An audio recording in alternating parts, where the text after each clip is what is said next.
Connaissez-vous la plus grosse perte de l'humanité? Imaginez une bibliothèque si grande qu'elle contient tout le savoir du monde. Et maintenant, imagine qu'elle disparaisse, sans laisser de traces. Bienvenue à la bibliothèque d'Alexandrie, un endroit où les plus grands esprits de l'Antiquité venaient étudier les étoiles, disséquer les corps et débattre de l'âme humaine. Ce lieu a existé et il a disparu. Dans les flammes, la guerre ou peut-être l'oubli. Aujourd'hui, il ne reste que des ruines et des questions. Qu'était vraiment la bibliothèque d'Alexandrie? Pourquoi a-t-elle fasciné le monde entier? Et surtout, pourquoi l'a-t-on perdue?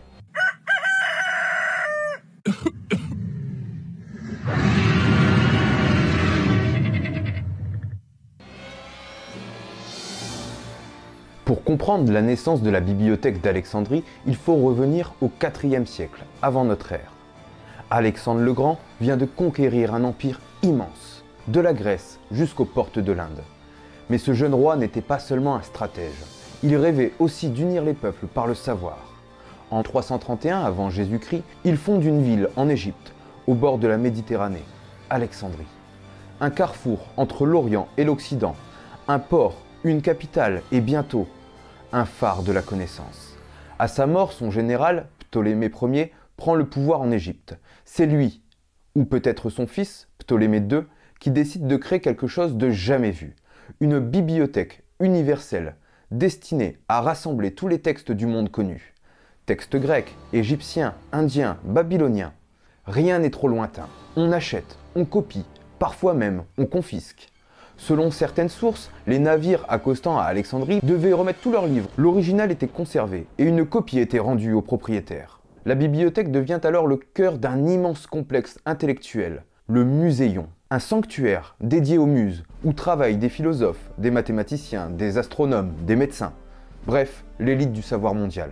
On y aurait croisé Euclide, le père de la géométrie, Ératosthène, qui a calculé la circonférence de la Terre, ou encore Héron, inventeur de la première machine à vapeur. Alexandrie, c'était la Silicon Valley de l'Antiquité, mais sans Google, sans serveur et sans sauvegarde. Fermez les yeux. Imaginez une ville au bord de la mer, où le savoir afflue comme les vagues. Au cœur d'Alexandrie, un temple du savoir, la bibliothèque.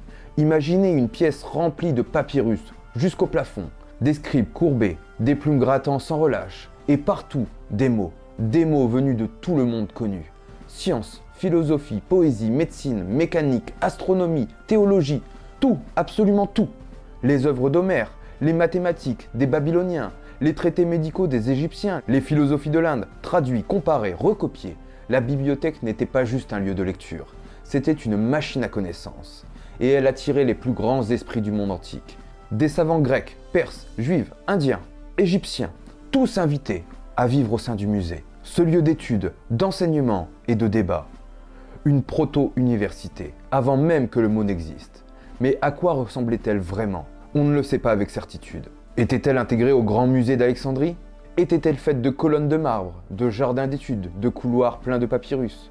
On ne sait pas. Ce qu'on sait, c'est qu'elle contenait tout, ou presque. Entre 40 000 et 700 000 rouleaux, selon les sources. Le consensus l'estime à peu près à 500 000, mais ce n'était pas qu'un entrepôt de texte. C'était une usine à savoir. Le texte y était traduit, comparé, discuté, annoté. C'est là qu'on a rêvé d'un monde gouverné par la raison, et même d'une machine qui fonctionnait toute seule. Oui, la machine à vapeur, bien avant que l'Angleterre y pense. À Alexandrie, on calcule la circonférence de la Terre. On commence à classifier les étoiles, on réfléchit à l'origine des tremblements de terre. On soigne par les plantes, on dissèque, on pense, on doute, on débat. Alexandrie, c'était un rêve. Un rêve où la connaissance n'avait pas de frontières, où l'objectif était de comprendre le monde et préserver les connaissances de l'humanité. Si elle existait encore, imaginez les livres qu'on pourrait y retrouver, les notes perdues de Léonard de Vinci, le journal intime de Socrate, les pièces manquantes d'Aristophane. Ce lieu n'était pas qu'une simple bibliothèque. C'était un projet fou, un rêve universel, celui de tout connaître, de tout préserver, de tout comprendre, l'Internet de l'Antiquité. Ce qui est certain, c'est que la bibliothèque d'Alexandrie a disparu. Ce qui est moins certain, c'est comment. En moins 258 avant Jésus-Christ, elle prospère sous Ptolémée. L'âge d'or commence. En 48 avant Jésus-Christ, César y met le feu. Enfin, peut-être. Ça se serait passé en poursuivant Pompée, Jules César incendie les quais d'Alexandrie. Le feu gagne une partie de la ville. Et la bibliothèque serait touchée. Certains disent oui, d'autres affirment que c'est une annexe qui a été brûlée. Une autre des hypothèses, c'est qu'au IIIe siècle, un déclin progressif se fait. Certains pensent qu'elle s'est éteinte, lentement, à force d'abandon, de désintérêt et de changements politiques. Pas de grand brasier, juste l'oubli. Encore une autre des hypothèses serait en 391, les chrétiens contre les païens. Sous l'empereur Théodose, le christianisme devient une religion d'État. Le temple de Sérapie, qui abritait peut-être une partie de la bibliothèque, est détruite. Les textes païens, considérés comme dangereux, seraient brûlés. Ou encore, en 642, les Arabes auraient brûlé les rouleaux. Lors de la conquête musulmane, on raconte qu'un général aurait fait brûler les rouleaux pour chauffer les bains publics pendant 6 mois. Alors, qui l'a détruite? César, les chrétiens, les Arabes ou personne? Peut-être que la bibliothèque n'a pas été détruite une fois, mais 1000 fois. Par la guerre, par le fanatisme, par la négligence ou par l'oubli. Ce qui est sûr, c'est qu'on n'a rien gardé, ou si peu. Pas de plan, pas de ruines, pas un seul papyrus complet, comme si elle n'avait jamais existé. C'est peut-être la plus grande perte de savoir de toute l'histoire humaine. Ce n'est pas une fin, c'est une énigme, un mythe, et peut-être une leçon pour nous avertir de la préservation de notre savoir. La bibliothèque n'a jamais cessé de nous hanter. Elle est devenue un symbole, un avertissement, une utopie perdue, une promesse.